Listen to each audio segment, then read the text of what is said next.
Here we are then, first preview of the season. This is Full Time Devils. My name's Gaz. Adam McCall is here with me today. Stephen Howson's here with me today. We're playing Chelsea at Old Trafford Sunday, first game of the Premier League season. I cannot wait, and it is Battle of the Legends as well. Lampard versus Ollie. Howson, if someone said to you 5 years ago you'd be watching United v Chelsea with Ole Gunnar Solskjaer and Frank Lampard as the managers, what would you have said? And I said that sounds like a proper stereotypical football manager move. Really does.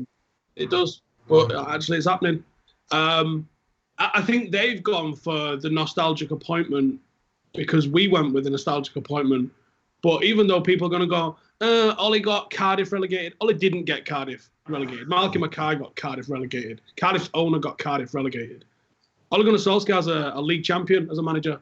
That's when you've actually gone and done something as a manager. Frank Lampard, as yet, hasn't done anything. What did he do? Oh, he didn't get Derby promoted. That's his only achievement as a football manager so far. So it remains to be seen whether he's a good manager or not. But as always, a manager is only as good as the team that he is managing. People like to think of these Jesus characters that can just transform shit into good footballers. It's not the case. It's going to be interesting one to see who lasts the longest, because normally you would say the Chelsea manager is not going to last the longest because Roman Abramovich loves that trigger finger. But with them not being able to sign anybody, could they get somebody in? Would it turn the fans against him royal if he sacks someone? I don't think that normally matters to him, but in this instance, maybe it does.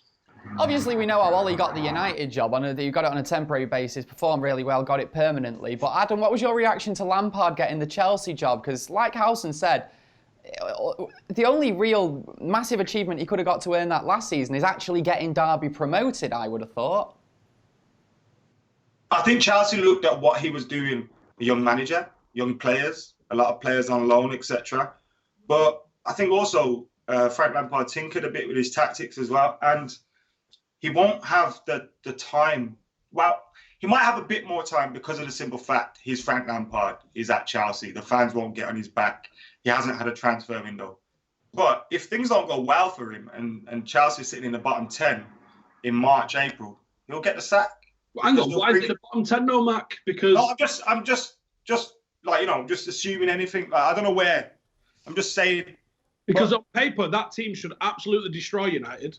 Absolutely destroy it. The midfield, well better. The defence. You think? I'd say our defence is better now. That midfield. You think on paper that like 6 midfielders, which would be, besides Pogba, our best midfielder. Yeah. I agree with that. We have the better defence, I'd say, though, guys. No, I didn't mean defence. They've got a good defence. It's not as good as ours, I don't think, but it's more experienced playing together. Yeah, the midfield. There is that. I think our front line's better, but our first choice front line not in depth. Obviously, they got Willian and Pedro. They got experience there, but with Giroud, with Pulisic, I think the attacks aren't far off, Nah, and then you got to look at the fact Hudson-Odoi's injured. Their main striker, is it Tammy Abraham? No, it's going to be Giroud, isn't it? Oh yeah, Giroud. Yeah. Pulisic, Giroud, Tammy Abraham, Pedro, Willian, and then Marshall, Rashford, Greenwood, Sanchez. They're pretty similar, Yeah, I'd swap Sanchez for Giroud, to be honest, all day long. But anyway, yeah. Like I was saying, if he has a bad season, he'd still get sacked because Chelsea know they can buy players next summer, can't they? And if they can buy players next summer, they'll bring in a manager that can spend the money and attract the players. So it is a risk for Frank Lampard to take this job so early. But it's like with Ollie, like once you get offered that job, you're not going to say no. And it's a risk for Ollie as well, because I know Steve mentioned that he's won championships and stuff in Norway, but this is a different level and different test. And if things go wrong for him, he could very well get sacked as well. That's one of my fears. Like, I'm getting giddy and I'm getting excited for the new season, but deep down, part of me is saying the failure to. I like the idea that we only want to buy players that want to sign for United, but you can't tell me we shouldn't have replaced Herrera and Lukaku in this window, and we didn't, and that could cost Ali his job. So, yeah, it's an interesting one. But as for Lampard, I think he could get sacked. We are going to go in a little bit more in depth talking about Chelsea in a sec, but Howson, how do you think that they're going to go into this one tactically? Obviously a massive chance for Lampard to really show what he's all about. I haven't seen a minute of them pre-season. One of the lads that works here is a Chelsea fan. He tells me that Ross Barkley's been absolutely on fire. So I don't know. I think 4-2-3-1, 4-3-3, much like ourselves. They're going to try and press. They're going to try and get it into the forward players quite quickly. They're going to be aggressive with it. They're going to try and play fast. And they're probably going to play a lot of youth. So about as much as in-depth as you're going to get. New manager, not any new players really, bar Pulisic. It's going to be interesting to see how Lampard adapts to managing in the Premier League. Minging first game, United away, for any manager that. Whether you're Chelsea, City, whoever you are, with whatever team you've got, United away on the opening day of the season is not a great one. It is if you win. Well, yeah, I guess it is if you win. Then you're off to an absolute flyer, aren't you? But I don't think they'll beat us, to be honest. Little bit of positivity about our transfer window right now because everyone's moaning, and I'm not happy that we didn't get in a midfielder to replace Herrera or a striker to replace Lukaku. But finally, at Manchester United, we actually have a decent back four. We've got fullbacks who are fullbacks. We've got centre-halves who aren't made of glass. How far is that going to take us this season now we've finally fixed that back 4/5 with David De Gea in goal, Adam? Centre-half that isn't made of glass. That's what I said, isn't it? You said halves. Plural. You said plural. We've got one. And you never know, you might end up. Phil Jones might just stick one on him. Don't do that. It's more likely Phil Jones will drop a plate of beans on him than anything else and injure his foot. That's more likely than him actually deliberately doing it. Oh, God. Yeah, Philip Jones or Smalling will injure him before this month's done. But yeah, look, I think our defence has now gone from one of our weakest areas to possibly our strongest area, especially the first choice defence and the first choice backline. I got slated for saying this on a video on my channel that depending on how they perform, we could have the best defence in the league if they perform how we know they can perform. David De Gea, for me, there's no one better than him, and last season isn't going to change my mind about that. And I think he'll be better with a better defence in front of him. Harry Maguire, I think there are centre-halves better than him, but he's top 5 in the league at the very least. Aaron Wan-Bissaka, top 2, top 1 right back in the league. And you're looking at the rest, and now if Luke Shaw can perform, and I don't mean like last season where just by the fact of him staying fit, we almost felt he had a good season. I mean by actually performing. If he can perform to the level we know he can, and Victor Lindelof and Axel Tuanzebe can provide those partners for Harry Maguire throughout the season, and they perform as we know they can and they stay fit, then we've got a solid backline there. We may be lacking in a little bit of depth, which is yes, because beyond the fullbacks, Wan-Bissaka and Luke Shaw, Diogo Dalot, who I'm happy to see come on, but again, defensively, question marks. And Ashley Young, those are our fullbacks, because you'd expect Matteo Darmian. You still got Matteo Darmian. But yeah. But let's not count him. I don't even know if he trains every day. Like, you don't see him in pictures. You don't see him in anything. Like, it's just, does he exist? He's an enigma. He's a figment of our imagination, I think. So I think our defense has gone from being one of our weakest to one of our strongest. The problem is what's in front of it in that midfield area. I don't think Pogba's enough on his own, and there's a lot of question marks over those that are in the midfield with him. Some players in the defence that we have complained about in recent years, a couple that come to mind who have maybe played too many games, Chris Smalling and Ashley Young. Are you sort of happy they're still at the club, but in a backup role? Because because the reason that I complain about Ashley Young and Chris Smalling so much personally, it's just that they're good players and they're good squad players, but they shouldn't be playing every week. Players, Gaz. Do you not think they're good as a backup option, though? Find a good player, because I would say a good player is someone that can positively impact what their team does, and that doesn't happen with Chris Smalling and Ashley Young. Them two motherfuckers are looking at testimonials because of people like you that go, oh, they're good players, let's keep them around. They're fucking shit, guys. They're absolute dog poo, right?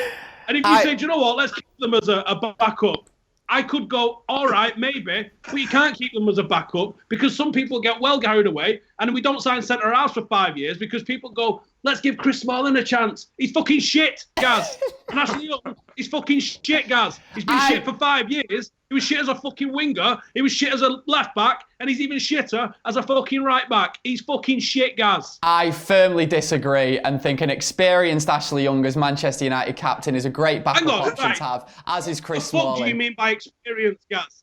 Because generally, experience means decision-making, leadership, right? Right. He's got neither. He might be a good fucking DJ in a dressing room because he's got fuck all decision-making. Gaz, he's not a good player. And he's not DJ, you got good decision. How have we gone from Brian fucking Robson and Roy Keane to Ashley fucking Young? What? I admit he shouldn't be captain. I'm half winding you up, Palson. I'm half winding you up. But get in the comments what you think about Ashley Young and Chris Smalling being backup options at United. Everyone knows what we think of Ashley Young. Just leave him alone now, man. He's just stupid. Yeah, stop. This is your fault, Gaz. Why did you bring him up? I was all ready to talk really positively about the depth that we've got, excluding them two shit knobheads, right? Because we have got some serious I love you, Ashley. Okay, then. Go on. Of Darmian and Delo. That's what you're supposed to have as backups in your defence. And then the likes of Tuanzebe, a young lad pushing for it. Ethan Laird's going to get a debut this season and absolutely shock people. He might take Luke Shaw's place before the end of this season. He is good. He is that good. Because Luke Shaw's likely to get injured, let's be honest with ourselves. He could lose his place to Ethan Laird this season. Really? So you think Ethan Laird might take Luke Shaw's place at left back? Yeah, I know a lot of people think that he plays right back because that's where he's featured for the 18s for pretty much all of the last season. But under 16s, Ethan played left back. He scored 22 goals from left back and was the leading scorer in that team until a certain Mason Greenwood arrived on the scene from the under 15s and just started absolutely twatting the goals away. So he's because he's right-footed. Well, he's all right with both feet, but he's predominantly right-footed. He comes in and before everyone goes left-footed, listen to what I'm saying. Listen to the exact words I say. He comes in like Marcelo comes in. Marcelo doesn't always go down the outside and overlap, does he? Marcelo will cut inside and go for himself quite often rather than going round to the byline. Ethan does that. And it offers something completely different. And if he has a winger that knows he's going to do that, they will overlap and underlap really well together. And I think because of Luke Shaw's injury record, not necessarily because I think Ethan's just better than him or anything like that. I think he's got a very, very high ceiling. It'd be really interesting to see where he does get. But I think because of the injury record that Luke Shaw's got, I would love it if Solskjaer was brave enough that should Luke Shaw get injured, Ethan Laird's who he turns to rather than Ashley Young or Darmian or even Rojo. I think it's probably the reason Darmian and Ashley Young have been kept at the club, surely, though, as cover for Luke Shaw. I do have this weird feeling that we're going to see Ashley Young play quite a few games next season, unfortunately, guys. But 100%. Let's wait. He might even start Sunday, who knows? Guys, going on to who's going to start, what is your predicted 11? We'd do the predicted 11 table. I'm guessing we're doing that this season as well, where we work out the average of everyone's score, who's got the most players right at the end of the year, and then they win absolutely nothing. But Adam, what's your predicted 11 for the game against Chelsea? David De Gea. Mm-hmm. Wan-Bissaka. Maguire, Lindelof. Shaw. McTominay, Pogba. Yeah.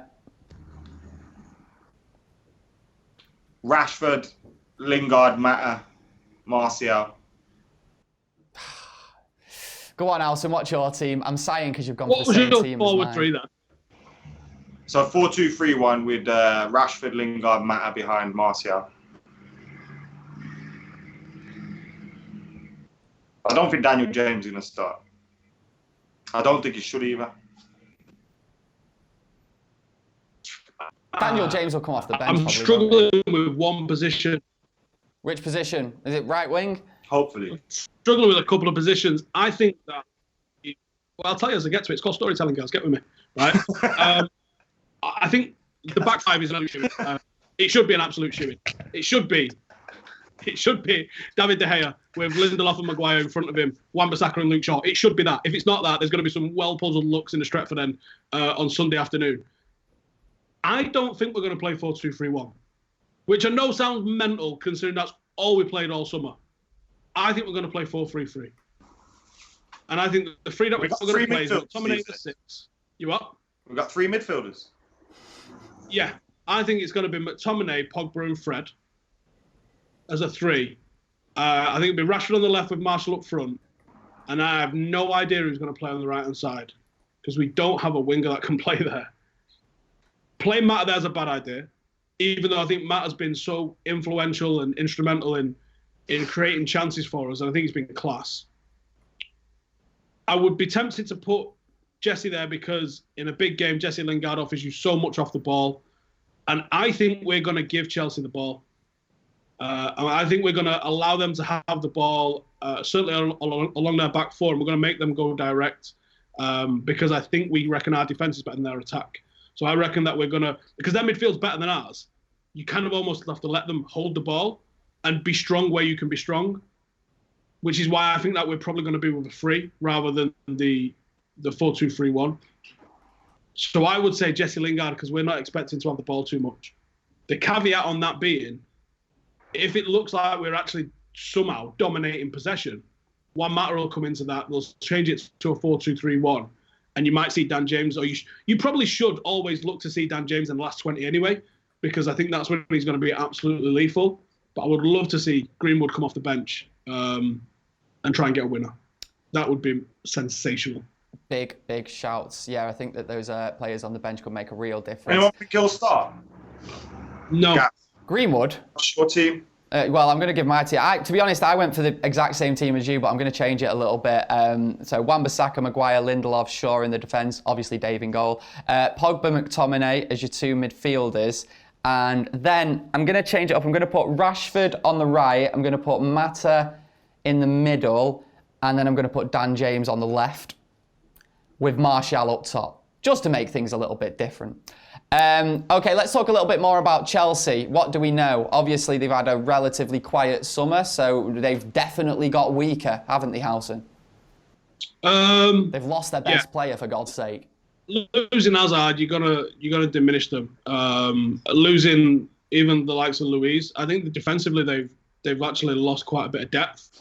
It's that midfield. You've got to watch out for the midfield, especially with Jorginho.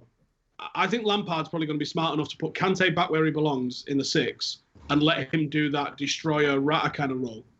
Move Jorginho just that little bit further forward. It seemed mad last year what they did in terms of put Jorginho at the base, move Kante further forward. Now, Kante did all right further forward because he's a good player and he's going to adapt his game.